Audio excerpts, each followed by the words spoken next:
I'm going to start just with some of the geography context of water resource and drought planning, and then go into sort of a little bit around the current sort of drought scenario, supply-demand balance situation that we have in Hampshire. So just to very quickly highlight, Southern Water as a company covers the whole of the southern part of Britain across Hampshire through Sussex and Kent.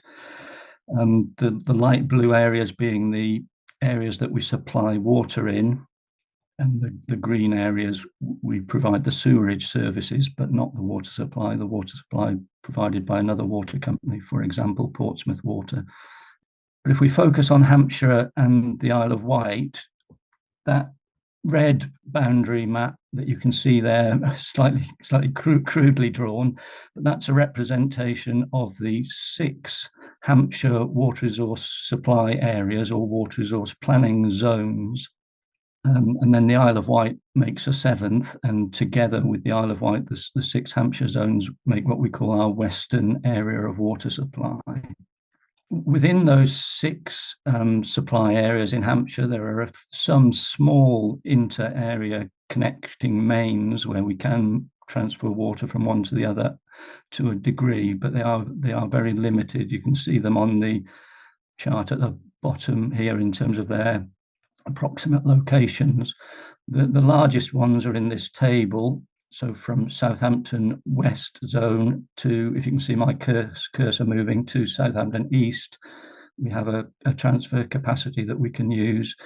And especially importantly, we have a transfer from Hampshire Southampton West to the Isle of Wight, and the Isle of Wight currently relatively dependent on that transfer. You can see the relative scale of the different supply areas by the population figures. Obviously, Southampton East is easily the biggest population, followed by Southampton West, then Isle of Wight, then Winchester and Andover, and then rural and Kingsclear at the top. Kingsclear area actually falls, in terms of catchment area, it falls in the Thames Basin. Does slightly depend where the groundwater divide falls seasonally, but it's slightly separate from the resources that sit under the other zones. So in water resource planning terms, we look at the supply, the balance of supplies and demand in each of these individual zones, as well as taking into account any interzonal capacity.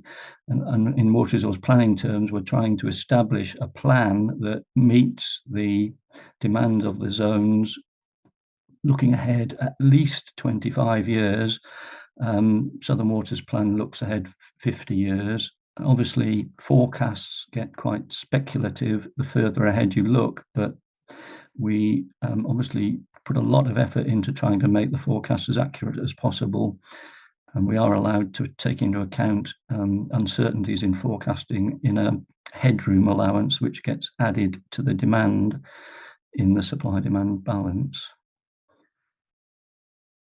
If you don't know already, the context of water resource planning over the last few years has very much grown in terms of the emphasis on regional water resource planning. So there's now a national framework of regional water resource planning groups, which you can see here. The key one for Southern Water is the water resources in the Southeast group here, and obviously the Hampshire and Isle of Wight sitting on the western boundary of that group. But Southern Water also takes an interest in the West Country Water Resources Group, which obviously provides the boundary on Hampshire on this side with Wessex Water and Bournemouth supply zone of now South West Water. So the regional group also looks at water resource planning in exactly the same way that a water company does, following exactly the same guidance as provided by DEFRA, the Environment Agency, and Ofwat, as to how to go about it. But the regional plans now set a very important framework within which any individual company plan now very much sits and fleshes out the detail of. So just moving on to the context of water resource provision in Hampshire, obviously I think you realise we're very heavily dependent on the River Test and River Itchen at the moment for supplies to customers in Hampshire. But with that, there's a recognition that those two rivers are very environmentally strategic. We know very sensitive and rare chalk streams and habitat and species, special national and international designations, and then also particular issues of how the two rivers both feed Southampton water, and the issues of the overall water balance down in the estuary with water quality, and particularly issues for salmon migrating back up into their native rivers to spawn. But at the moment, very much also water supply strategic, with 800,000 people dependent on them for water supply. As I said, limited existing supply network connectivity, a little bit across catchment from Hampshire Southampton West to Hampshire Southampton East, so effectively from the test catchment to the Itchen catchment in terms of resource transfer, but not in the other direction.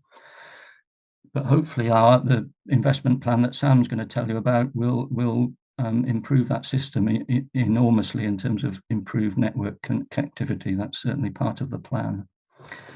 We know as part of that implementation of that 800 million plus investment plan, we want to resolve the long-term permanent sustainability of abstraction from the River Test and River Itchen and the groundwaters of the two catchments. We recognise that means probably less abstraction than we currently are allowed to take, but we think there is a sustainable level where we should still be able to take some abstraction into the long term, albeit, as I say, less than we do now, thereby creating much less drought risk in terms of impact on those rivers. So now I just wanted to turn to a very simplistic view of the supply-demand balance of Hampshire, and we've got the Isle of Wight on the slide as well. The sort of central columns of this slide represent a view of the current reliable supplies on an average basis and at peak periods, and then also the required supply or demand, average and peak. This is a really quite simplistic view. The Water Resource Management Plan has vastly more detail in how the supply and demand side of the balance are calculated in terms of all the underlying components. This is only a snapshot view of what things look like perhaps at the moment relative to if a drought was live at the moment. Of course, the Water Resource Management Plan casts the supply-demand balance calculations, as I said, 25 and up to 50 years ahead. So the numbers in this slide, particularly on the reliable supply, represent, drought output estimates for the sources in Hampshire. The demand figures represent dry year demand. I've selected figures that are representative of a quite severe drought here, 1 in 200 year drought severity. And at that level of drought, when we balance the demand and supply, we find that the demand exceeds the available reliable supply. Hence, on the far right, the quite significant, very serious supply-demand balance deficit figures that we're in. And you can see, if you go to the bottom right-hand corner, Western area total, relative to the bottom of the required supply columns, the deficit is half the required supply. So, very significant shortfall relative to the forecast demand. That's obviously something that requires some really special focus on how we're going to manage that in the short term until we can improve the situation by implementing new supply resources and, as I've said, improved supply network. It's important to emphasize this is a drought year view, and the numbers on the slide are particularly severe drought. In normal dry years, wet years, and in normal dry years, we've got enough supply to meet demand. So the deficits that you hear us talking about are very much when we're at risk of going into drought, and as drought escalates towards serious and severe levels, then we have this very difficult deficit supply-demand balance situation in Hampshire at the moment. I just wanted to put that in context, though, because I think it's important to realise that That's not caused particularly because we've got enormously great demands. And this slide, albeit this slide represents the picture at water company level for the whole of Southern Water, not just Hampshire. The trend on this graph is representative of what's happened in Hampshire as well since the early 1960s. So a key point being overall Southern Water and in Hampshire abstracts or needs to abstract much less water now than it did in the 1970s to 1990s.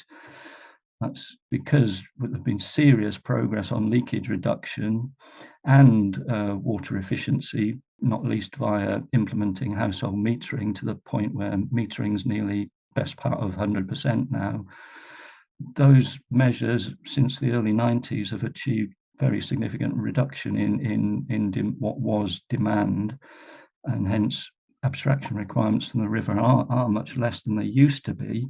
But yes, still a concern in terms of the potential impacts on the environments as we now understand them these days.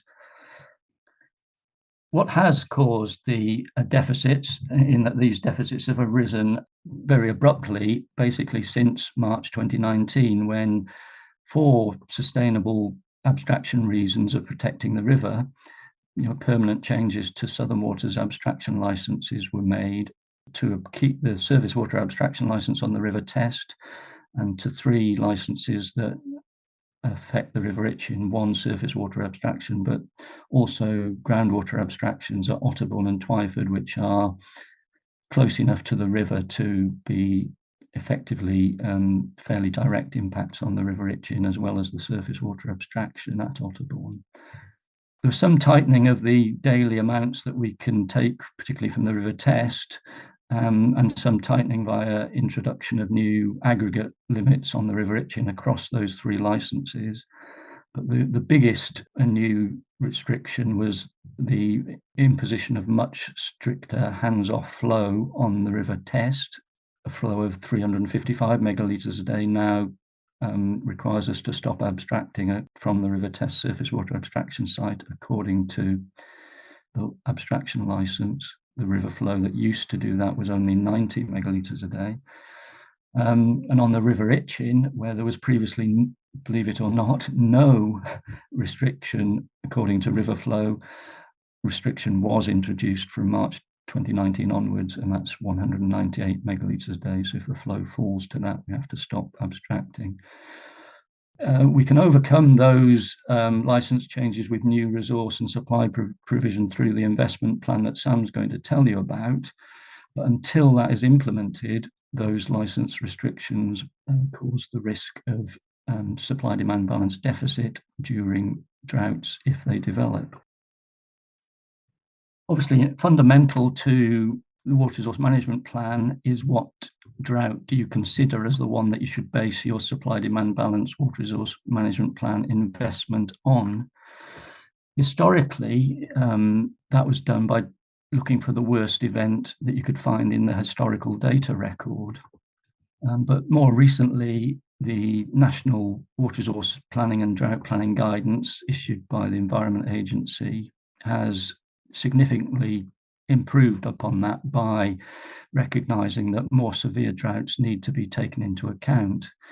There's great risk that the historical data record probably only includes relatively unsevere droughts. So we're now encouraged to do our best to understand and quantify the supply-demand balance and drought risk issues for much more severe droughts. Luckily for Southern Water, ahead of the new or most recent water resource planning guidance being issued, Southern Water was already going down this route of understanding wider drought risks. And Southern Water developed an approach using stochastic rainfall generation so that we generated 20,000 years worth of record, and we could convert that into river flow via rainfall runoff models. So Southern Water was already some way down this road, and indeed some of the techniques that Southern Water had developed and was applying have now been adopted by the sort of national and regional groups as the sort of fairly core approach to understanding drought and drought risk. If you, for example, this graph, think of it as representing each dot representing a potential lowest flow on a river in a year of record of a river. So each dot represents a particular year. If you relied only on the historical period of data, you'd have about 60 years of data from river flow that you could base such a graph on, and the drought events that you'd find would probably only be in the range maybe 1 in 40 year to 1 in 70 year severity. But by expanding the data record through the stochastic modelling and rainfall runoff modelling for extended river flow construction, you can expand the perspective on number of events that you've got available to work with, and you get a much better idea of what the risks are of worse events occurring than in the historical record. So basically that approach gives us the handle on looking at a range of droughts now in our water resource management plan, rather than just looking at the worst event on the historical record.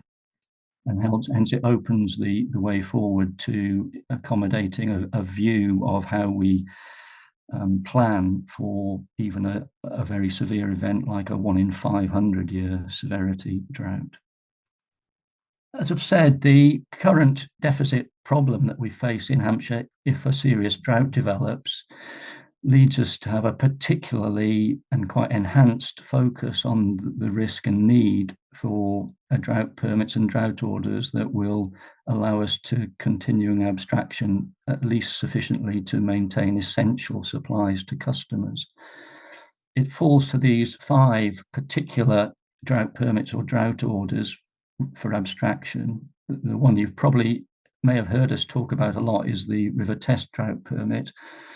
That seeks to reduce the hands-off flow of the new abstraction license from 355 megalitres a day down to 265 megalitres a day to allow us to continue abstracting. We also have a Candover drought order scheme to support the flow on the River Itchen. That scheme proposes to take water from the Candover groundwater Environment Agency boreholes and transfer it by pipeline to discharge to the River Itchen, supporting the River Itchen flow and allowing us to continue abstracting at Otterbourne. The pipeline means that the discharge to the river is not going via the Candover stream, and that helps protect the white-clawed crayfish population on the Candover stream. And the pipeline will be temporary. But then back on the River Test, if things get worse, we would move from the drought permit to a drought order that would lower the flow, seek to lower the river flow further to allow us to carry on abstracting that bit deeper into lower river flows. And if things get worse on the River Itchen, beyond the Candover drought order being implemented, we would have to turn to drought orders that would seek to reduce the hands-off flows on the River Itchen. So for that, our own abstraction at Otterbourne, reducing the hands-off flow there to 160, and also for Portsmouth Water's abstraction further down the River Itchen, so that they would be able to continue giving supply to us. The list there is roughly in sequence of how we expect them to be implemented. So we always expect the River Test Drought Permit to happen first because of the way the higher 355 megalitre a day flow will be hit. And then we expect the Candover Drought Order Scheme if the river flow becomes difficult on the River Itchen. And then beyond those, we would move into the drought orders. Alongside or within that sequence, we would be implementing formal water use restrictions, so temporary use bans, as you know, particularly limiting hosepipe use, but then moving on into non-essential use drought orders that would restrict commercial uses of water. So just a bit more of a deep dive on the River Test drought permit. Although common to all our drought permits and orders, we in terms of how we prepare for them, we think in terms of 3 levels of trigger. We know we need to get a final application in if it's needed. We need to get it in 35 days ahead of the operational need for the permit, because the Environment Agency needs that much time to determine the drought permit application. We also know we need to get a draft to the Environment Agency and Natural England sort of 25 days ahead of that. So we worked to 60 days ahead of the operational need for a draft application ready and submitted. And prior to that, we worked to a 90-day trigger ahead of operational need to make sure we commence our internal preparation in good time. So that leads to setting a set of actual river flow triggers, and we set them month by month. These are for the river test on the left of the screen. And we monitor real flow against those and predict ahead how close we're going to get to hitting them and make sure we're ready to take these steps when we do. On the right, just a representation. We also have a forecasting model. It's actually an EA surface water catchment forecasting model, and that allows us to put rainfall scenarios in and predict ahead from the current river flow and get a likelihood view of how likely we are to hit and cross through the various trigger levels. I mean, we can also look at the historical record and sort of map those triggers onto the actual flows that have occurred historically and have a view of how often we would hit them if the same types of event occur in future. And on the river test, we know the yellow blocks represent hitting the 90-day trigger, and we know that happens almost every year. The orange, we know we're going to hit the 60-day or draft application trigger in many years, nearly 50% of years. But the final application, the red blocks, will only occur perhaps 25% of the time. And then the operational need, the purpley blue blocks, where we know actual operational need will only occur several times over that sort of 65-year period. But if we're to be ready for those times when we actually operationally need the permit, we've got to follow the 90, 60 and 35-day approach, which means, unfortunately, we have to progress drought permit applications quite often, even though actual operational need will occur relatively infrequently. So how close have we been to needing the river test drought permit? Well, actually quite close, twice. In 2019, we applied for a drought permit according to triggers. The agency granted that drought permit in early September the 6th. We got to a low flow of 388 megalitres a day, so still above the 355 megalitres a day of the licence condition. But we were within a few days of needing the permit operationally, but we knew there was a rainfall forecast, and that rain came along and that alleviated the drought, and things never got that low again in 2019. In 2022, similar pattern, although it started in some ways a bit earlier. We submitted a final application in 19th of July. That application was never actually granted by the agency. It just sat with them, and there was a perspective between us and them that the flows were never quite getting down to the point where it was going to be operational needed. But it did get very close on the 12th of August, 385 again, a margin above the 355, a few days worth of margin. And again, we knew there was a rainfall forecast. Lo and behold, that rain came along and rescued the situation again.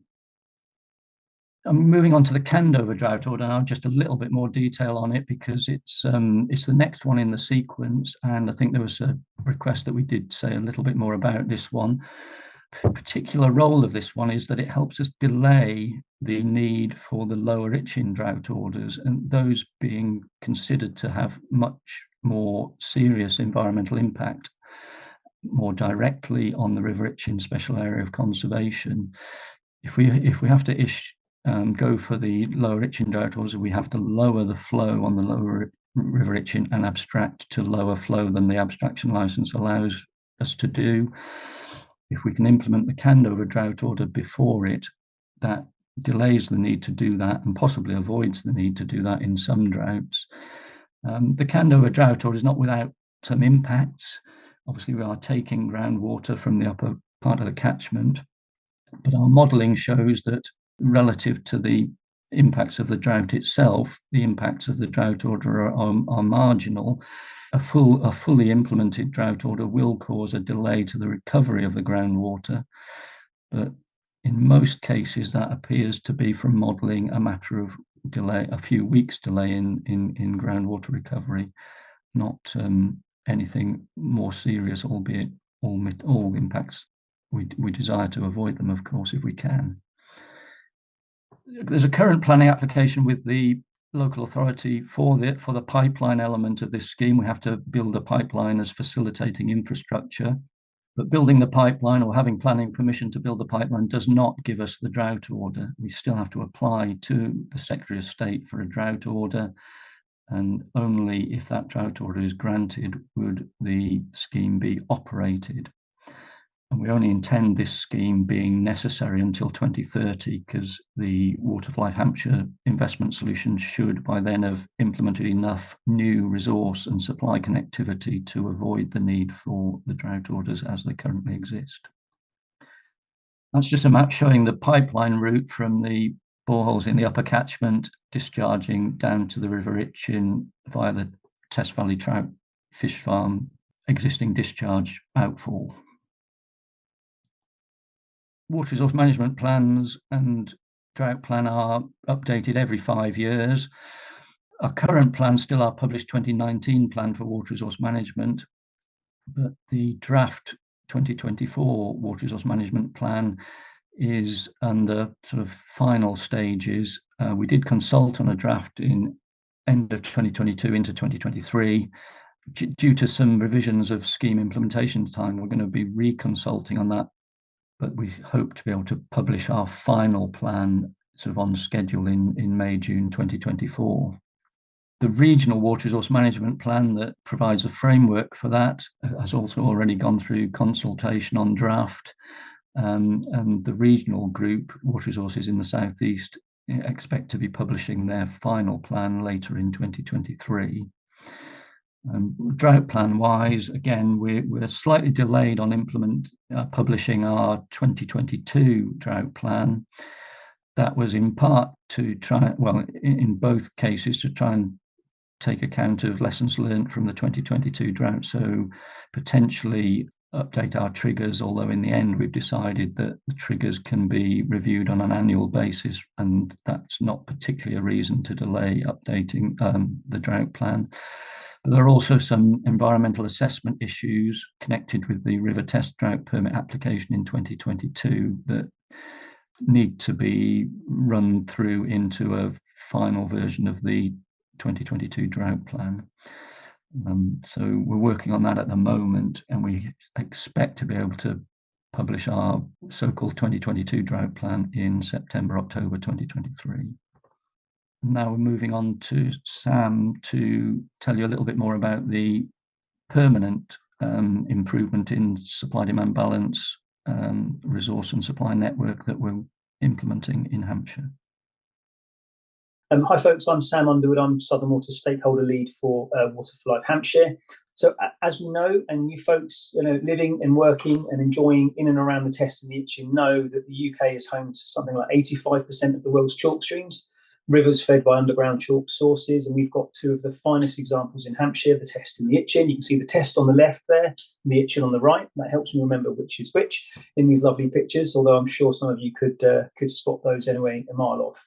And as Nigel's rightly said, these are rare, sensitive chalk stream habitats. They're delicate ecosystems. They're home to a wide variety of plant and animal life. And we've described them as our rainforests. I've heard them described as our snow leopards, that rare and that sensitive. But of course, they're also major water sources for Southern Water in Hampshire. And that's the challenge here. We're here to strike the balance between the environment and customers. So we supply water from the Test and the Itchen to almost 800,000 people across the county. And you can see in the table here that utter reliance on these sources across Hampshire, with many of those zones that Nigel talked about earlier, 100% reliant on the aquifer, that's the groundwater. And of course, abstraction from groundwater sources can directly affect chalk stream rivers and the wildlife that lives there above ground. So you can get what's called a cone of depression. If you over abstract from a borehole, the actual impact can be spread more widely, and so that can have lasting impact on wildlife. And we've got a changing climate, a growing population, so we've got to do much more to help keep Hampshire's taps and rivers flowing, and especially during a drought. So we've already agreed to reductions in our abstraction licenses. That's the amount of water that we can take from these rivers.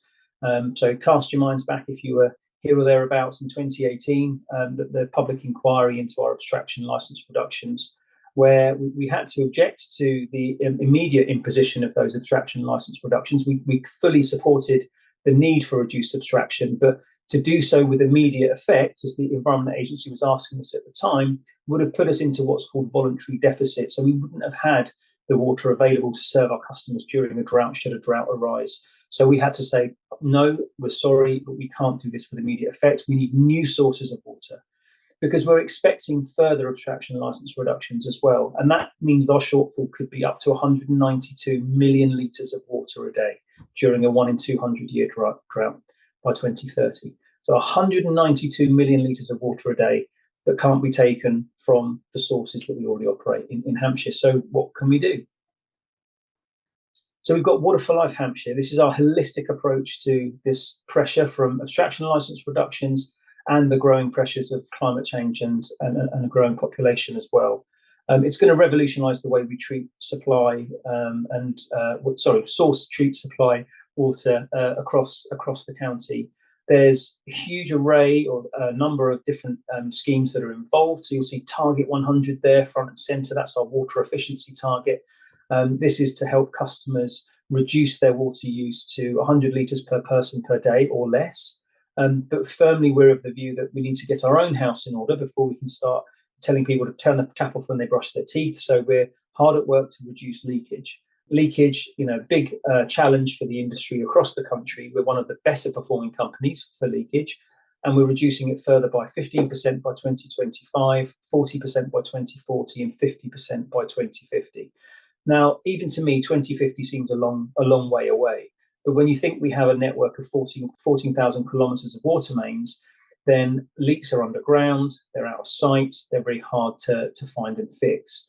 So it's quite a pragmatic view as to the time frame it's going to take us to reduce leakage by 50%. And there's all sorts of work happening to invest in new technology to tackle leaks, pressure monitors and sensors within pipes to pinpoint leaks when they occur, and actually to preempt leaks. So to sense when the pressure in a pipe is changing and growing that might then lead to a leak. So we can dispatch a crew to that exact point to then find and fix that issue, hopefully before it even happens. And we're also working with farmers to ensure that they're adopting and continuing to practice the best land management techniques, which then remove the risk that we face of metaldehydes, slug pellets, of nitrates and other pesticides and fertilizers from getting into the water courses, and then precluding us from taking water. Because what we're not saying here is that we're going to take no water from the test Itchen or the aquifers during a drought or in normal weather. We're going to take vastly, and we already are taking vastly less. And this is a really innovative project that's going to we're at the vanguard actually of water recycling for the industry in this country, which is a fantastic place to be. But it puts me in mind of Spider-Man. With great power comes great responsibility. We've got to get this scheme right for our customers, for our stakeholders, for our communities, and also for our industry, because we're paving the way for the industry when it comes to this project and this approach. So under the plan, what we want to do is to take some of the treated wastewater from Bud's Farm, our biggest wastewater treatment works, which is just south of Havant. And on average, Bud's Farm releases 1,500 litres a second of highly treated wastewater out into the Solent, 5.7 kilometres via that wibbly yellow line you can see on the map there, out to sea. And now, if you've been around Bud's Farm, and I've been lucky to do so probably 50 times in my 14 years at Southern Water, and I do learn something new every time, that's absolutely true. If you go there, you'll see the huge amount of effort, time, money, energy, carbon that goes into treating that water. And it's really, really clean. People have a view as to what raw sewage, untreated wastewater is and treated wastewater is. So this water's gone through 14 to 16 hours of treatment. We're going to capture some of that water, treat it at a water recycling plant through a process which I'll come on to shortly, and then pump that water up to the Havant Thicket Reservoir that Portsmouth Water is building on our behalf. So we're funding the Havant Thicket Reservoir. It's the first new reservoir to be built in the southeast since the 1970s. It's being funded by Southern Water, built by Portsmouth Water. And it's a fantastic opportunity for us to demonstrate that close company collaboration and joint working for a strategic water resource for the whole of the southeast. The reservoir has been granted planning permission and work on site has begun. It's expected to be up and operational by about 2029. So our scheme will follow shortly after. And what the reservoir is designed to do is to capture excess spring water that's currently flowing from the Havant and Bedhampton Springs out to the harbour, to Langton Harbour, and out to sea. Now, Portsmouth Water takes water from the Bedhampton and Bedhampton Springs, and in the winter, the spring flows rise because they're impacted or sourced by rainfall. There's excess spring water in the winter months. So pump that water to the reservoir in the winter, and you've got some water there for all year round. But during dry weather and a drought, the springs dry up, there won't be a top-up of water, and the reservoir levels will start to fall. So what we propose to do is to supplement the levels within the reservoir so that there's always water available there for us to source for customers. So we'll be pumping that water, planning permission pending, through the wibbly blue line off to the left-hand side there to our Otterbourne water supply works, and it will be treated to drinking water standards there and then be sent off merrily into supply. We'll use the existing long sea outfall under the plans from Buzz Farm to release the reject stream. So when we come to talk about water recycling, when you're removing salts and impurities from that treated wastewater, we need to put that back out, somewhere.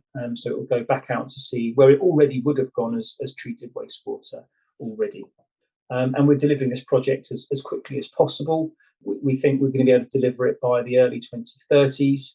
It's not a mean feat to build a 40-kilometre pipeline across Hampshire under rivers and railway lines and motorways, let alone the challenging interface with the reservoir, joint working with another water company, and frankly bringing a relatively new technology to this country for the first time. This slide just gives you an idea of how the scheme will link in with our existing network and also be supported by other water mains to create what we call the Hampshire grid. So every pipe you can see here that's got a red tinge or edge to it, let's say, is a new pipe. So on the right-hand side, you'll see Havant Thicket Reservoir and Bud's Farm. We've got the input from Havant and Bedhampton Springs going into the reservoir. We've got recycled water going into the reservoir. We've also got the 40-kilometre pipeline across the middle there to Otterbourne. And then we've got two other water mains that we're bringing in. One is the Otterbourne to Testwood main, coming off to the left-hand side, which is then going to link up Otterbourne and Testwood supply works. And then the other is to the north. That's the Southampton link main. And then we have the Andover link main to link up Andover to Otterbourne as well, because Andover is a little bit out on a limb. It's supplied solely by Riverway Water Supply Works, and kind of amiably so. But if there was an issue at Riverway and during a drought, we need to be able to supply this new source of water up to Andover.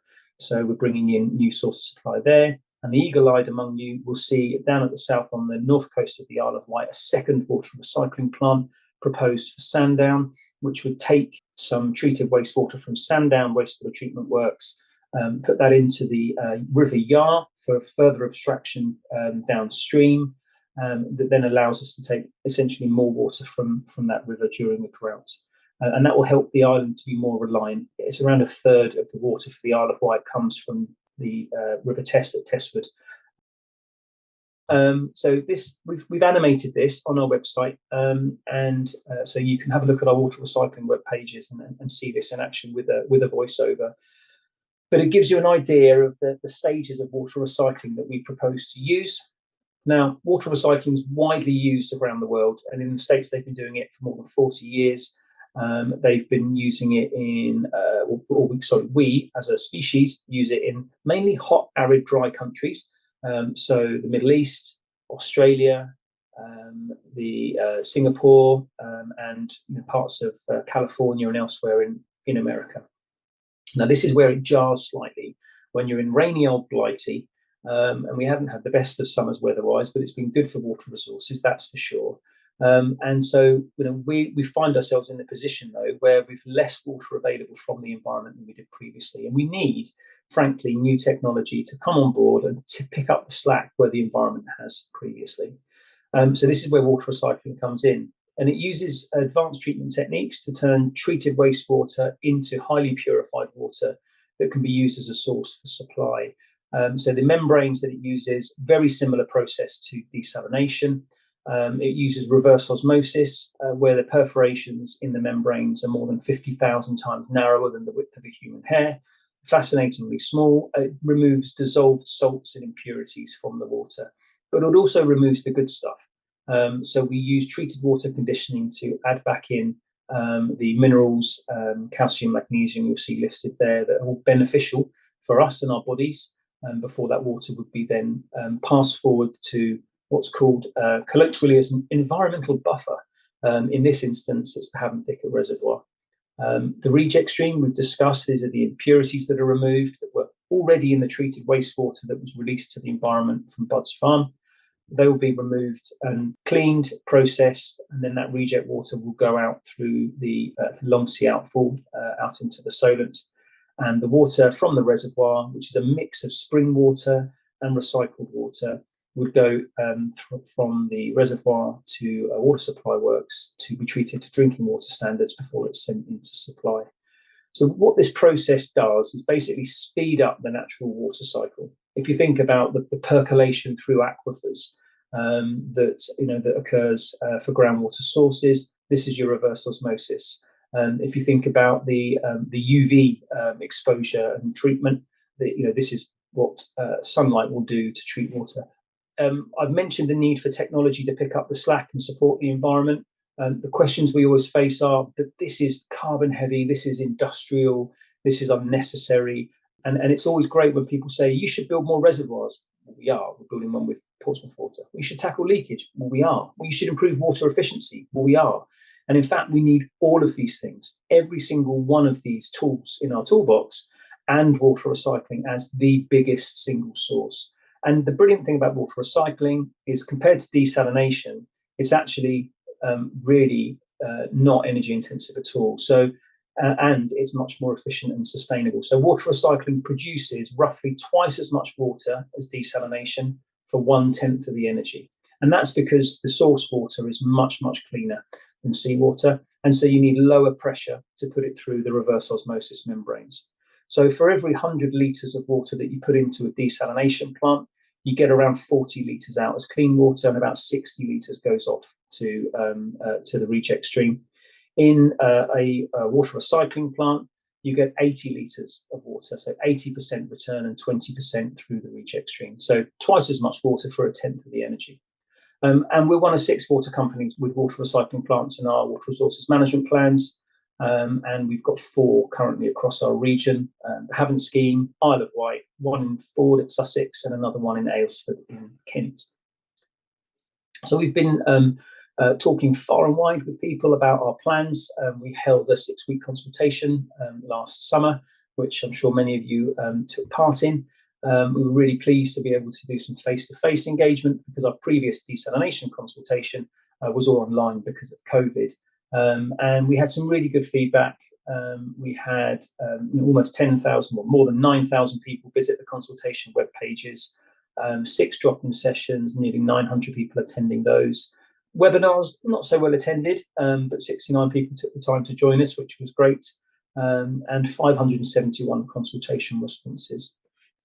The most interesting aspect for me of the feedback was around the question you'll see bottom right: do you support water transfer and water recycling as the proposed solution to the challenge of securing water supplies for the future in Hampshire? Now, this is based on 476 people who responded to this question in the consultation.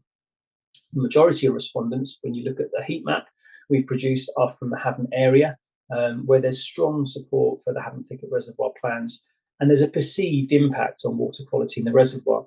Because Southern Water in Hampshire broadly is the water supply company, is the wastewater company, not the water supply company, because of Portsmouth Water. So when you look at Portsmouth's patch, broadly across the east of Hampshire, and Havant area where the reservoir is being built, then we are the wastewater company. And in the public psyche there, what do we know about water supply?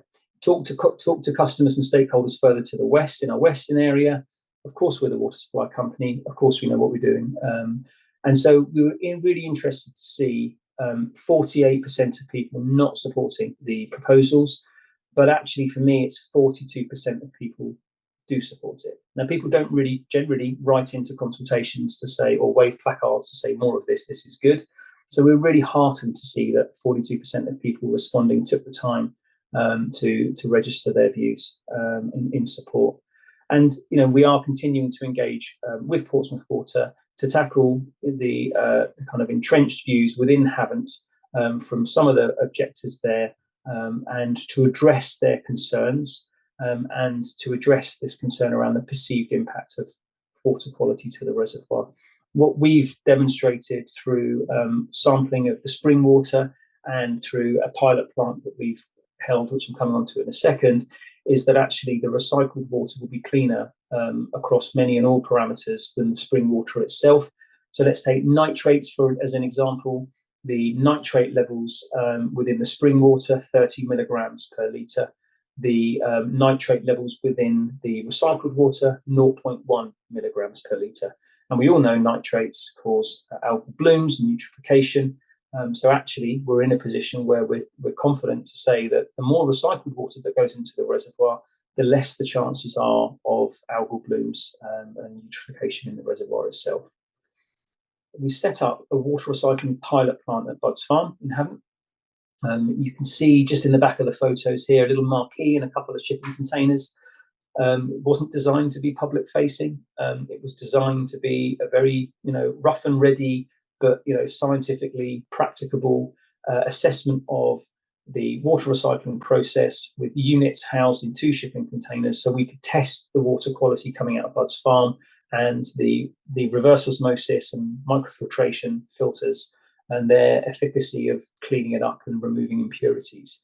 But when I went around to visit it being set up, I just absolutely leapt at the chance to take people around. So we set up a little marquee, some Harris fencing, some health and safety visits and tours, and we're able to open the doors to regulators, councillors, officers, and many more. And we've been delighted to actually win hearts and minds on water recycling on an individual basis. And that's the challenge. That's what it takes. It takes a conversation for us to raise awareness. I don't like the term educate. It sounds patronising. To raise awareness about water scarcity, to raise awareness about the ability of water recycling to provide new water, and also to demonstrate the bottles here on the right-hand side, just the amount of treatment and the cleanliness of the water that's produced. So untreated wastewater on the left. And if you haven't seen untreated wastewater before, that's quite diluted untreated wastewater. Sometimes there's a little flecks of tissue. If you're lucky, you'll get a bit of sweet corn in the sample bottle. And then the next bottle on is the treated wastewater. So you can already see the cloudiness has gone from that water, the second from the left. The third bottle from the left is what's been through the microfiltration. And this is a really fine mesh screen which protects the reverse osmosis membranes, because they're expensive bits of kit. They're prone to clogging with big particles. So, you protect those with the first stage of treatment. And that shiny clear bottle at the end, and it's crystal clear, you drink it if it said Evian on the bottle, is the reverse osmosis water coming out of the plant itself. So the next phase of our engagement plans is to reach a larger audience. Now, we can't always take people round to show and tell. The pilot plant's been decommissioned, so obviously that's not an option anymore. And this is where you guys can come in fact. So whether it's signposting our water recycling web pages, animations onto your channels, to your organisations, to your colleagues, or if you'd like me to come and talk through with your organisation, then please do let me know. Likewise, if you're keen to support us to share our water efficiency messaging, then we'd be really grateful for you to help us to do that as well.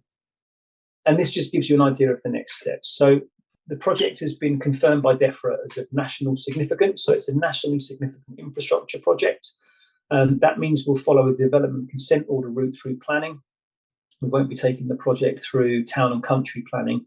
There's half a dozen local authorities across that 40-kilometre pipeline between the reservoir and Otterbourne, and Havant Borough Council as well in the mix. So it's unwieldy in terms of planning. So we're working very closely through the DCO development consent order process with each and every of those local authorities, of course. and been meeting with them for best part of a year already through joint officers groups, etc. We've held one public consultation already. The next one will be held next year to give people another opportunity to comment on the plans. We'll have a preferred pipeline corridor at that point as well, and be consulting on a much more granular basis about the noise and impacts from traffic and things like that on a temporary basis from the construction of that pipeline. We're then into application submission in 2025 and examination thereafter.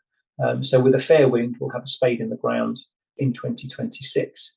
And then I would look forward to taking you folks around to show you the work as it's happening. And then the final slide for me is just to highlight to you our turnaround plan. I wanted to take this opportunity to do so because I feel like I've been apologising for past behaviour since I joined Southern Water, if I'm honest, 14 years ago. There's always been something, and that's really regrettable. But I guarantee that we are making progress. I've seen the biggest period of change in my 14 years in the last 4 years at Southern Water. We know that our performance is not yet good enough, but we've got ambitious plans here to address this. And it's focused on the operational turnaround of the company. So we've got 4 clear outcomes that we're promising to deliver on, improving our service to customers and the environment. And it'll take time. It'll take time. For example, to materially reduce storm overflows, which continues to rightfully be a hot topic for us and the wider industry. We've got to redesign the way the entire sewer system works. And our Clean Rivers and Seas Task Force is doing just that across 6 Pathfinder projects. So we're developing these plans alongside customers and stakeholders and making sure that we balance the cost of improvements so that customer bills remain affordable. Important areas such as storm overflows, river water quality, and decarbonisation of the industry as well. It's what I find difficult when I'm out touring the great and the good, or standing in a shopping centre in the middle of Havant all day. And there's this lack of trust and credibility, I think, sometimes with some customers and stakeholders because of past activities, behaviours, what have you. But I can say, hand on heart, that I've seen the biggest period of change in the last 4 or 5 years at Southern Water, and long may it continue. So thanks ever so much for listening to us, folks. We will now endeavour to answer all and any questions that you have.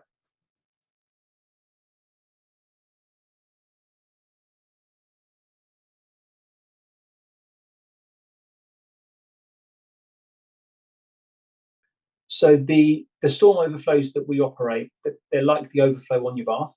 That's the analogy I was taught 14 years ago, and it's stuck with me ever since. That when the rain keeps falling, the taps keep flowing, and that water overflows. Where do you want it? Do you want it in your house, or do you want it to go elsewhere? And that's in a very crude way. That's what the CSO, the stormwater overflow, does.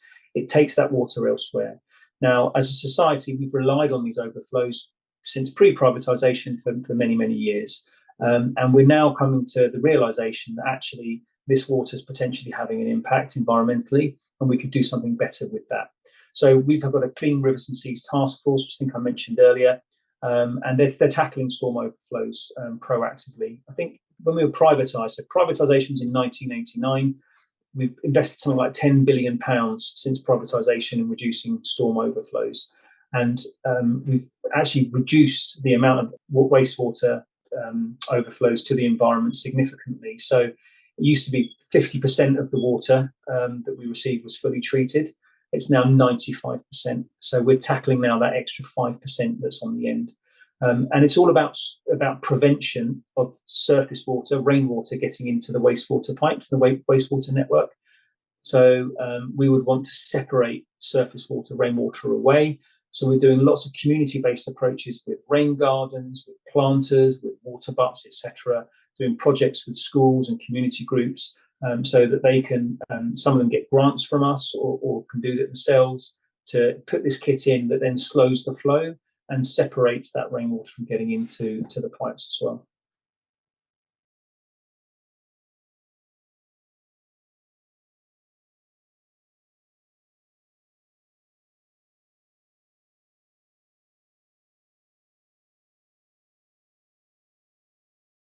Yeah, it's already mandatory for new developments to have separate surface water and wastewater pipes.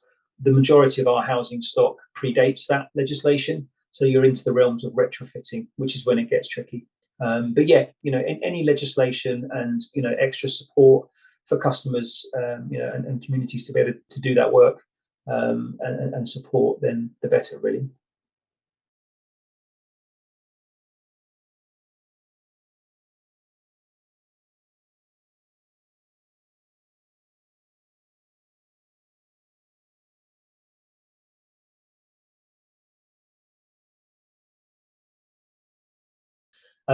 Back in 2014, 2015, we spent £20 million on surface water separation in Portsmouth, on Portsea Island.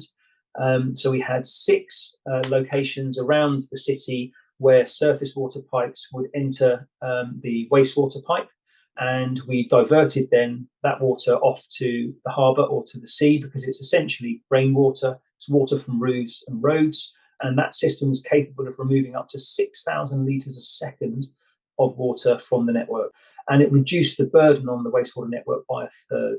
So really significant impact, but again, really significant cost, £20 million, and quite significant disruption, digging up 6 different areas around the city. So that's not to say it's not possible elsewhere, but Portsmouth was a very clear kind of example of where that works. But we're tackling it on a community by community basis with the Clean Rivers and Seas Task Force.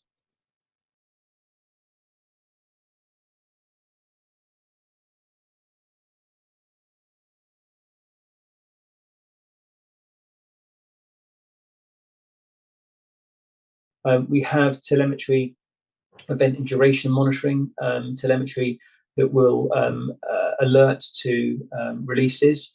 We've got our Beach Buoy network at the moment, which alerts for bathing waters.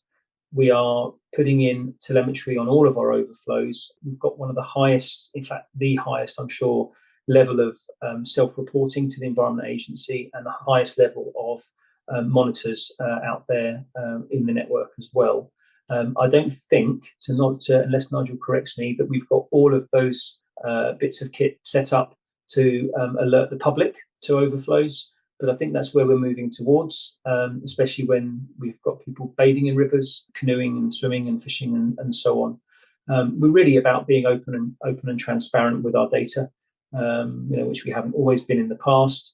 And we find it's much more beneficial actually to be open and honest about the scale of the challenge that we face as an industry, because then people understand what we're trying to achieve, and we can actually get more support from customers, stakeholders and regulators ultimately to fund and improve in the future.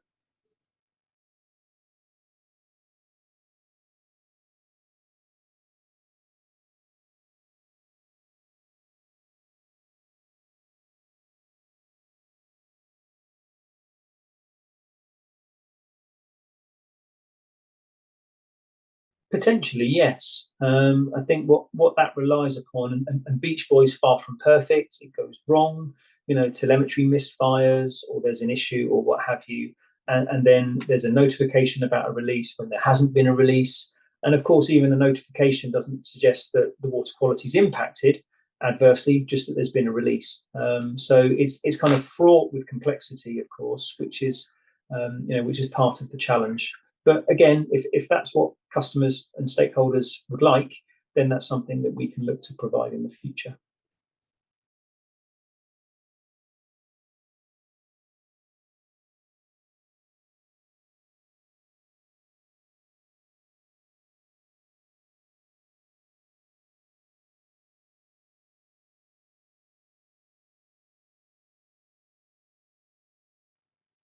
Yep, we have.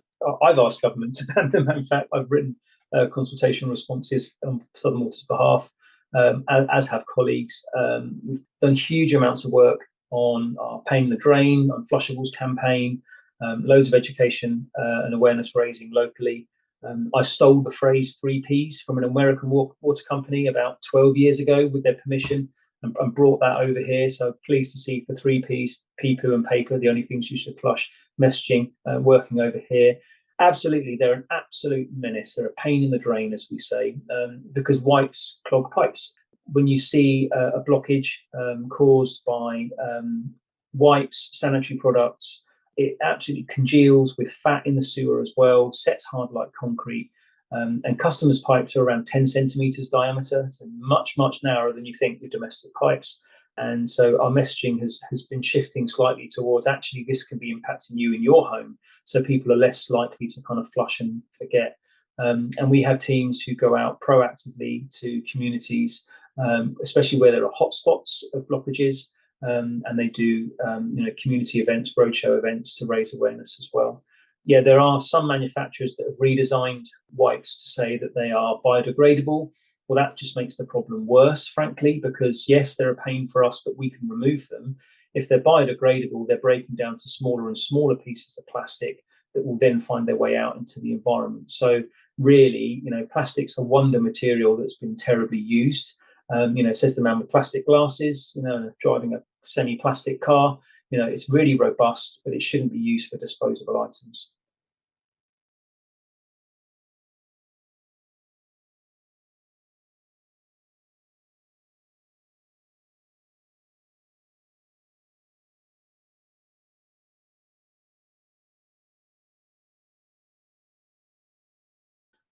We have phosphate and nitrate limits and permits that we operate to from the Environment Agency, and we operate within those permits. So we remove phosphates and nitrates as part of the wastewater treatment process.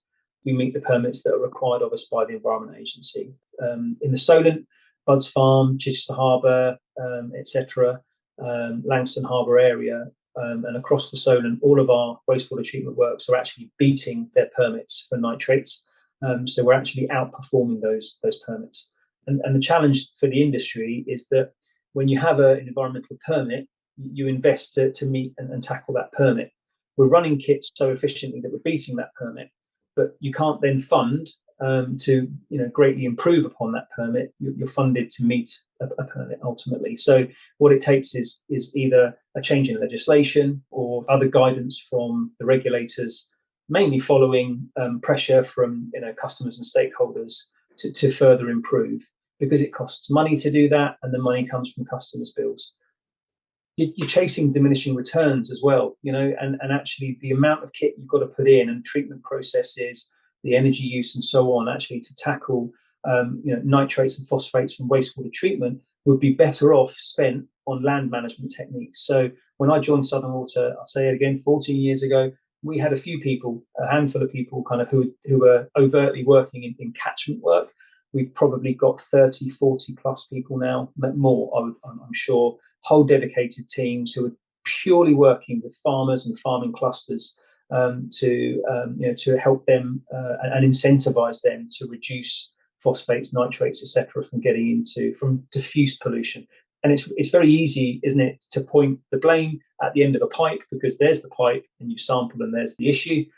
With diffuse pollution, it's much harder to spot, to tackle, and to mitigate. And it's only through those users, such as landowners and farmers, that we can do that. And as I say, the catchment team are doing just that.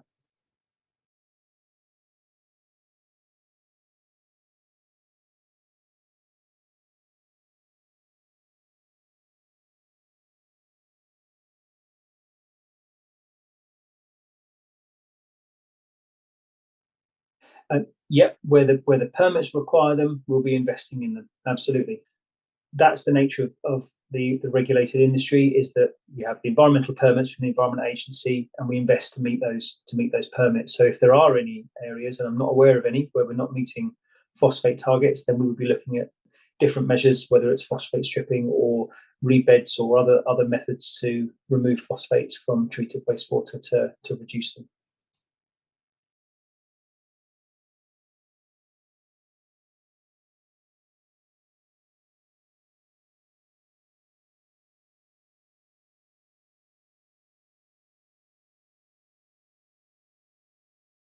Yes, so nitrates and phosphates we removed by the reverse osmosis membranes. That reject stream then goes through a filtration process which removes the solid waste from that, which then goes back into the wastewater treatment works for treatment.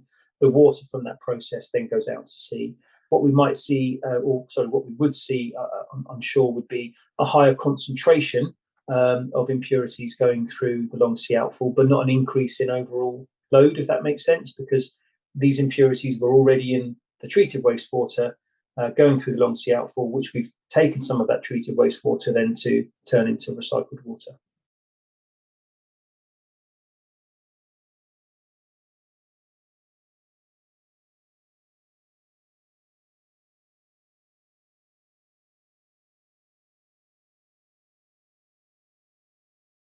I don't know is the honest answer to that. The model is always that there is a reject stream in any full advanced treatment process, which is what we're proposing to use, which is the industry standard across the world. That water has to go somewhere, and we would take that water to be filtered. The solid matter goes away to the wastewater treatment works. I think I mentioned this earlier. And then the water that's left from that, we're talking significant amounts of water when we're producing up to 60 million litres of recycled water a day. Then that water has got to go somewhere on a daily basis. So where would it go?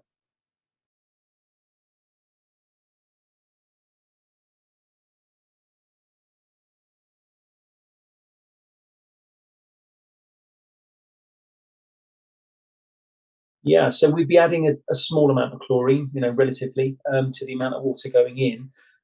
We wouldn't want to be adding treated drinking water levels of chlorine into the water for it then to go out into the environment.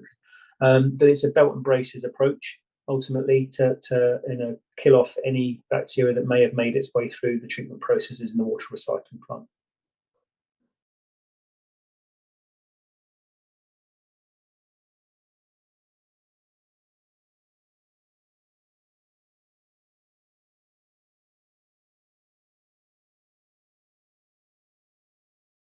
So we're thinking of water recycling here, I guess, and the water going from the Havant Thicket Reservoir across to Otterbourne.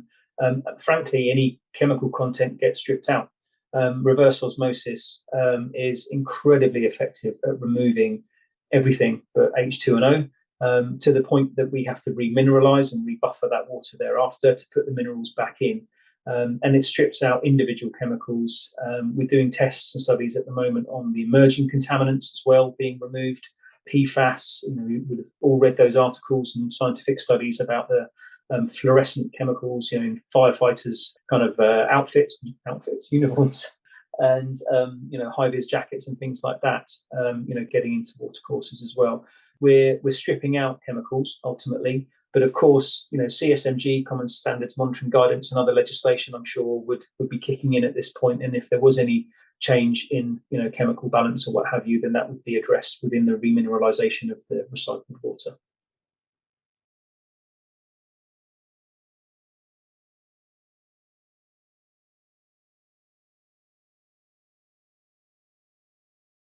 I mean, yeah, certainly in terms of invasive non-native species, INS. Then there's a whole study happening at the moment. I was in a meeting just yesterday about INS and our plans there as well. So yeah, all these things are obviously being considered.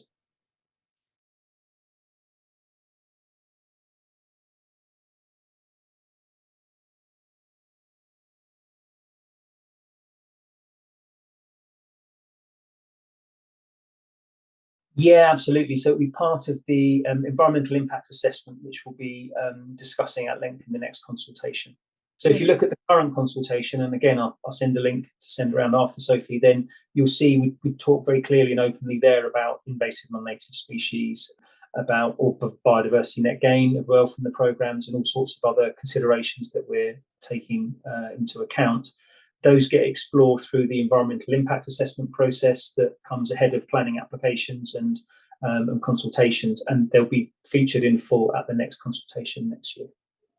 Probably worth adding, Sophie, I mean, at the water resource planning and drought planning level, those issues are considered, and quite often they're a reason for screening out options that, you just don't progress an option that's got those risks around it. I think I'm right, Sam, and I think all of our proposed new schemes are treated water within pipe, aren't they? We're not really, there's obviously risk of leakage or whatever from the pipes, but we're not transferring raw water, and we're not discharging to the environment much. Yeah, it's all contained within pipe.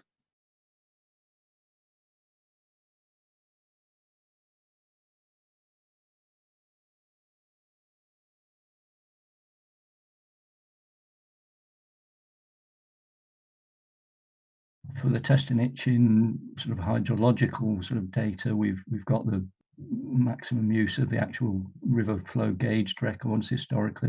As I said, they sort of exist for about 65 years, so from the late sort of 1950s onwards. Rainfall data, available a bit longer than that, going back to the early 1900s, maybe into the late 1800s. So more extensive rainfall records, and we've got access to all of those. As I've said, the kind of what we do with that now is apply sort of stochastic modeling to it to get the characteristics out of it and expand into, a theoretical sort of 20,000 year record that we can assess and more data on. And it's a technique that allows you to get an understanding of the risk of different events happening in the future that are not in the historical record but could occur because they're part of the overall sort of statistical characteristics of the data set. So we're doing, I think, as much as we can with the sort of hydrological and weather sort of related data. And environmentally, we're engaged in a lot of ecological data collection, working with the Environment Agency, the Wildlife Trust, the Rivers Trust. That's obviously a data set that can still grow and contribute more to the understanding of the sort of relationship between flow, rainfall, whatever weather parameter you can think of, really, and how it actually affects the ecology. I think that level of understanding is the thing that can improve in the future and is on the way. We have worked with universities. University of Southampton has done some work for us in relation to sort of salmon migration modelling, but on the whole, we tend to work with the Environment Agency for common groundwater models and apply the same model as the Environment Agency for groundwater modelling and surface water flow modelling. We've got a big proposal at the moment committing to construct a hydrodynamic and water quality model of the lower river test, lower river Itchen and Southampton water. There are sort of partial existing models from various past studies over the last 10 or 15 years, but nothing that gives us a complete model of the sort of two rivers going into Southampton water. So we've committed to do that over the next couple of years.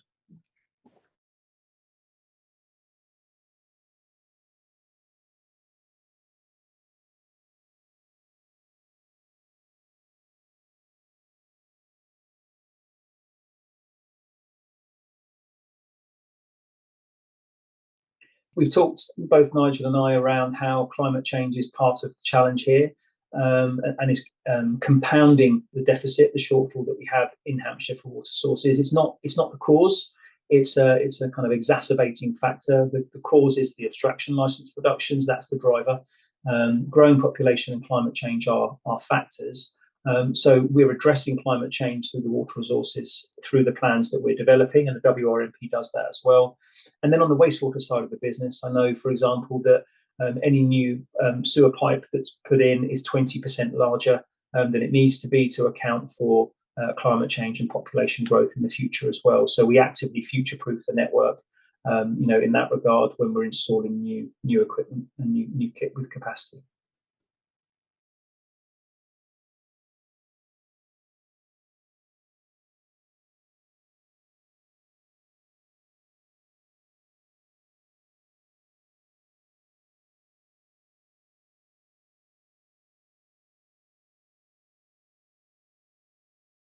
It's very much built into our abstraction license and our sort of drought permit monitoring and sort of mitigation, both sort of proactive and reactive mitigation if it comes to actual stress events occurring. I mean, definitely there were weather temperature related water quality problems on the lower test last year. Of course, it was a low flow period. Flow was getting down towards the hands-off flow of the abstraction license. But the water quality events were very much, we feel, and the data shows, triggered by the high temperatures and also the influence of the tidal cycle coming up from Southampton water. So it's kind of one of the reasons we've committed to the hydrodynamic and water quality model to understand how all the parameters are sort of reacting together, so that if it comes to it, we've got a better basis for forecasting what's going to happen and targeting mitigations down there if it becomes necessary.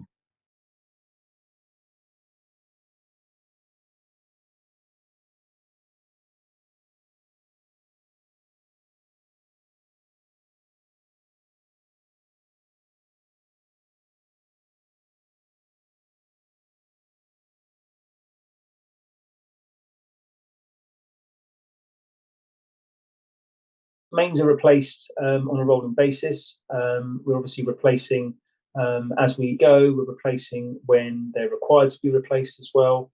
I don't have any stats in my head, I'm afraid, about the mains replacement program and where it's headed to.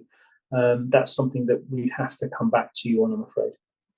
Will part of drought management plan be to improve the rate? So if what you're saying there, Nigel, is that it would be, because we would be replacing mains where there's a leak, as well as I talked about the leakage, the proactive leakage work earlier as well. So we would say yes to that question then. Yeah, although more from the point of view of water resource management plan and the sort of longer term solution, mains replacement realistically is not really that feasible in the shorter timeline of sort of drought management in terms of a real drought event coming along.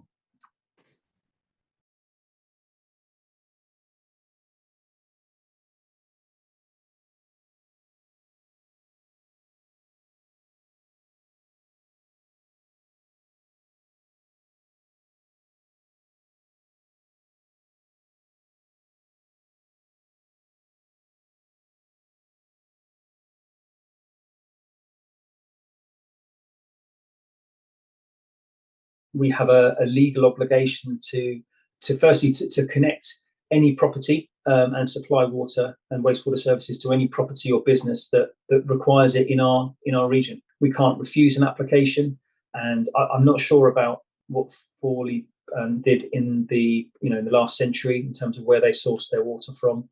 It really goes down to us having that obligation to our customers. I think you said 20 megalitres a day. That our contractual obligation to Fawley is 11 megalitres a day maximum.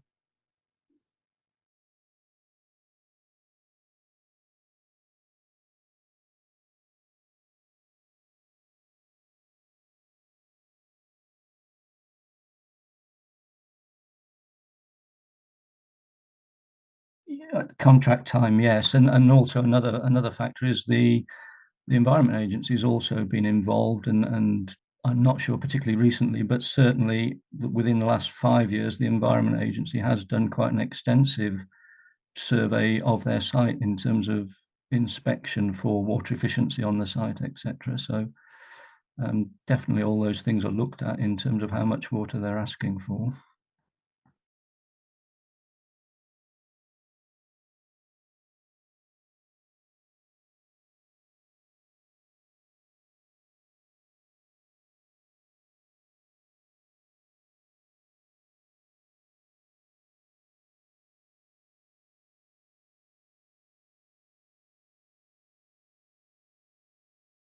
So we're not statutory consultees on planning applications of less than, I think it's about 20 properties. So we input into the local plan that each local authority will produce about their projected housing development plans and needs for the future. We'll identify capacity or lack of capacity in the network and where that capacity might need to be enhanced in the future. And then there's certain conditions or kind of examples where developers will pay to connect to the network, but we have to pay for the capacity increase at the wastewater treatment works, for example. We can't say no to any development, so we're only advising on capacity. We can't object to new development. Most of my Google alerts that I get about Southern Water are in relation to planning applications, where it's the concerns raised about the lack of capacity, because it's a good opportunity for people who are objecting to planning applications to cite that. It's the infrastructure, isn't it? It's your roads, schools, utilities. There's not enough of these things, so therefore object. But we are growing as a population. and people need homes, and the obligation is on all water companies to connect any new development to the water and wastewater network.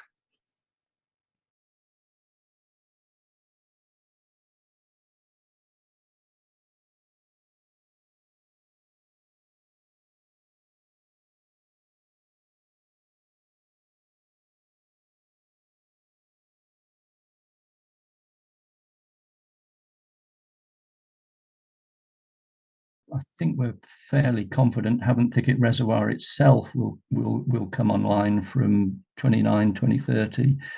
Obviously, the water recycling support to it may take a little bit longer, but I think we're pretty optimistic about having some output from Havant Thicket Reservoir itself from 2030 onwards, maybe even 2029 onwards.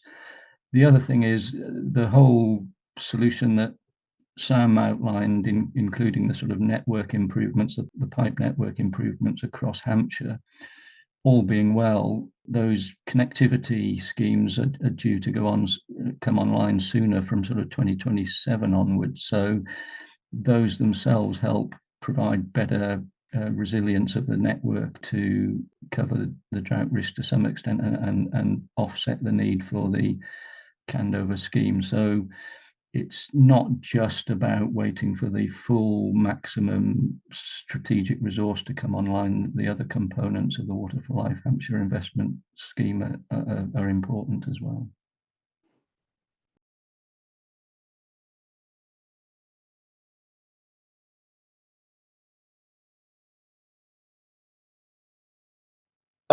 Thames don't actively recycle water at the moment. They've got a desalination plant at Beckton that was put into the 2012 Olympics. I think it's that apocryphal water in Thames' area has already been drunk, 6 times or 10 times or what have you. But the reality is we're all drinking the same water the dinosaurs drank. All the water there ever was and ever will be, there is. It's just moving around in the water cycle. So Thames have got a water recycling scheme in their current WRMP at Teddington. So they're one of the other companies looking at this technology for the future as well.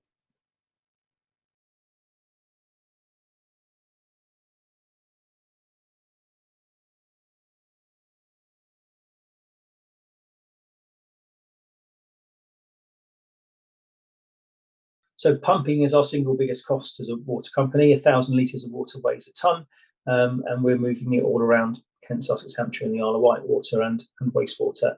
We're looking at various mitigations for the water recycling plant. There's no getting away from the fact that we need to pump that water from the reservoir to Otterbourne. We're often asked, well, why not produce the recycled water nearer to Otterbourne? And that would make sense. There's two reasons. Firstly is that Bud's Farm, biggest wastewater treatment works, the best opportunity to take treated wastewater.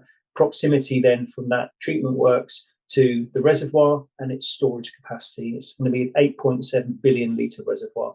So there's huge amounts of capacity there then for storing recycled water for when it's needed for the future. Bud's Farm at the moment is something like 70%, 75, I think it is, self-sufficient for its electricity. The site is powered by combined heat and power plant, CHP, which generates electricity from the methane produced by the bacteria that digest the waste. So it's not the gas from the waste itself, it's the gas from the bacteria that digest the waste. But we're building another digester at Bud's Farm, and as the population continues to grow in Portsmouth, we'll have more sludge coming through to the site, be producing more methane, and the site should be up to 100% self-sufficient. We could be able to take some of that power away from the site to power the water recycling plant as well. But the water recycling plant will need a significant amount of electricity, of course, to run. We can't have it both ways. Do we want to protect the Test and the Itchen chalk streams, or do we want to use a lot less power as a company? Unfortunately, we're not in a position where we can have both of those futures.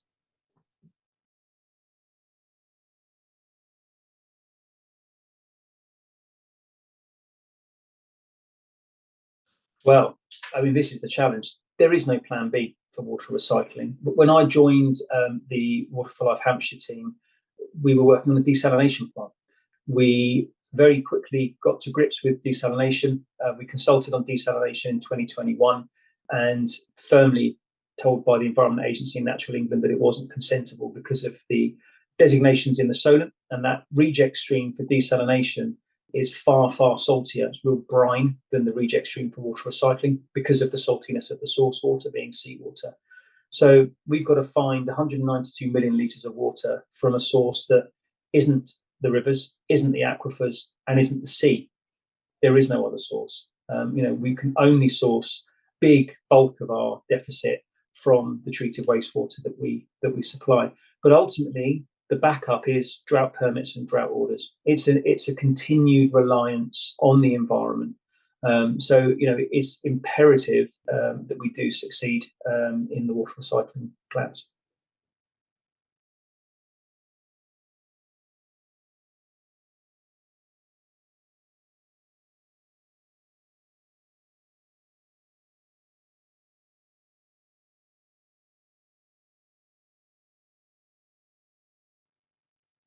It's the expense and complication of retrofitting dual pipe systems in properties that really precludes that. And this is where legislation could come into effect, so that new developments have dual pipe systems where the rainwater captured from the roof could be used to flush the toilet. Something like a third, I think it is, of water use, domestic water use, is flushing the toilet. It's terrible, isn't it? It's obscene that we're using drinking water to flush the loo. That's the reality of the network that we have. And so we do encourage people to look for ways within their homes, feasible, practical ways to use water more wisely. If they're washing vegetables in the sink, use a washing up bowl, because you can then use that water on the garden, things like that.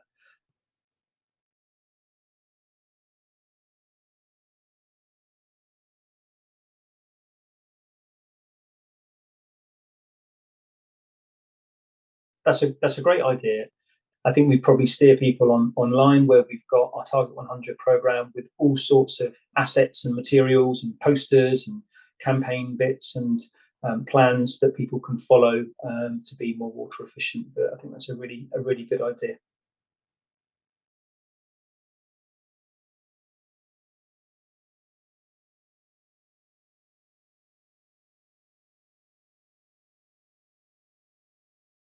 Yes, absolutely. We've got various partnerships with Rivers Trusts and Wildlife Trusts at the moment, and I'm aware of several more as well. I'm in a meeting with our Chief Exec, Lawrence Gosden, and several Rivers Trusts next week to talk about partnerships with them. And I know that we've been in talks with Hampshire and Isle Wildlife Trust about ways that we can work together. There's land at Morsted Road treatment works that Martin de Retuerto is working on a project to manage that. With us, some amazing bit of kind of marshland out the back of our wastewater treatment works near Winchester, where the treated wastewater is released to land, which is really unusual. There's probably a handful of those type of sites that we operate, and so it soaks into a big basin. Hampshire Ornithological Society have been camped out there for 40, 50 years now, tracking all the different birds that come in and use this big basin, because it's a lovely big piece of fresh water for them to bathe and breed and what have you in. There's always opportunities to work with partners. We're already working with yourselves on, as I say, a variety of projects already, and long may that continue.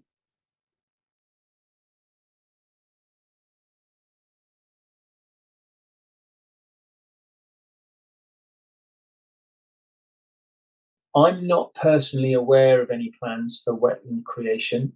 I know that it's part of, well, I think I know, it's part of the Wildlife Trust's Wilder campaign. We certainly do use reed beds, as a final polish, certainly at smaller package plants, much smaller wastewater treatment works, which deal with maybe 20, 30 properties in a village. We also use reed beds at some of our slightly larger treatment works as well. I'm not aware of wetland creation being part of our plans. Nigel, are you? No, not over and above the scale you've just mentioned. So no.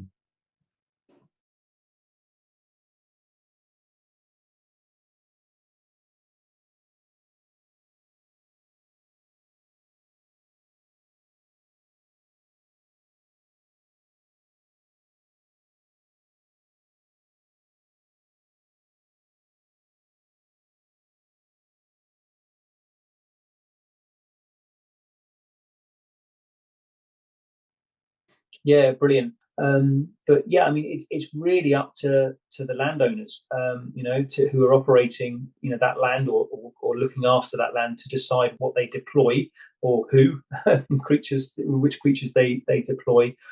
But personally, I think it's great if we can reintroduce wildlife and use wildlife to help us manage the wild world around us. I was up in Yorkshire on a family holiday a couple of weeks ago at Yorkshire Sculpture Park for a little day out, and the sheep were just running riot all around these sculptures, but the grass was neatly clipped.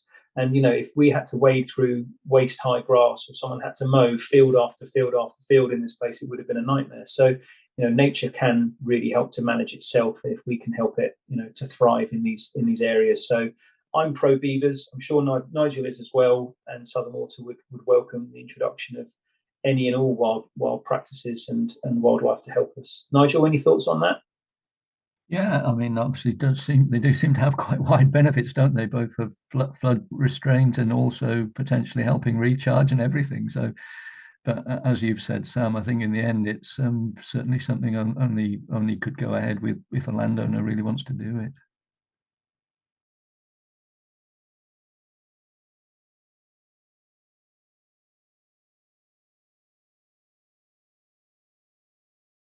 Yes, we are performing adequately, but that's not good enough. We want to perform brilliantly. And that sounds trite. And of course, the PR guy said that, but it's true. We really do want to be better.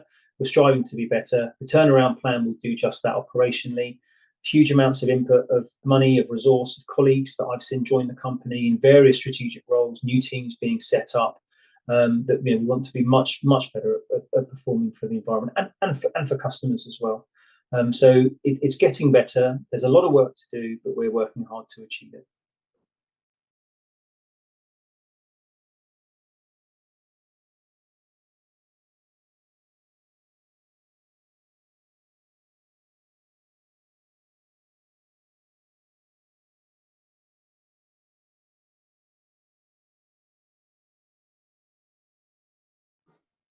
Customers' bills. Ultimately, that's how we're funded. So all our costs are, the term is socialised, but spread, averaged across the region. So I'm in sunny Sussex. I'll be paying for Havant Reservoir, even though I won't be getting the benefit from it. And Mrs. Miggins in Canterbury will be doing the same. Likewise, Mrs. Miggins in Havant will be paying her wastewater bill and be paying for benefits the other side of the region as well. So, but yeah, we are wholly funded by customers' bills.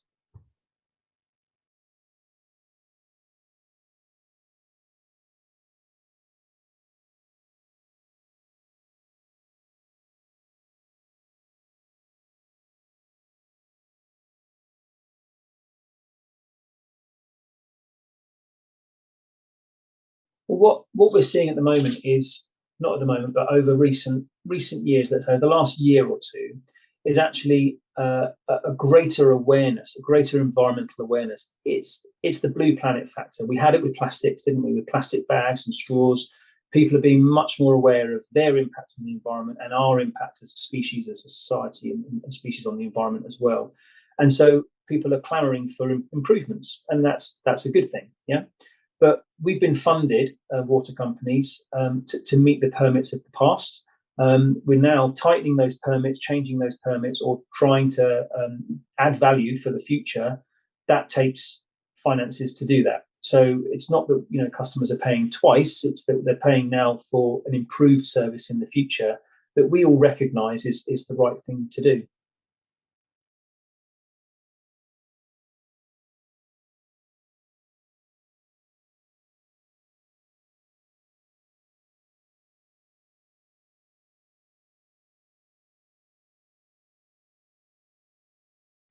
Yeah, well, I mean, Southern Water has looked at various tariff arrangements in the past, but when at times when the regulators have not been particularly receptive to that kind of approach. So equally, the company also is aware of the sensitivities of it, and the performance of tariffs from evidence where they exist around the world is not always as clear cut as you might think it is superficially. So there's quite a lot of complex issues involved, but I think with Ofwat opening the door a bit more, I'd imagine all companies are going to look at it again. I'm sure Southern Water probably will, and it's just how you do it in a fair, equitable way, really. And it'll only really work if it's done in a way that customers buy into and recognise is the right way forwards.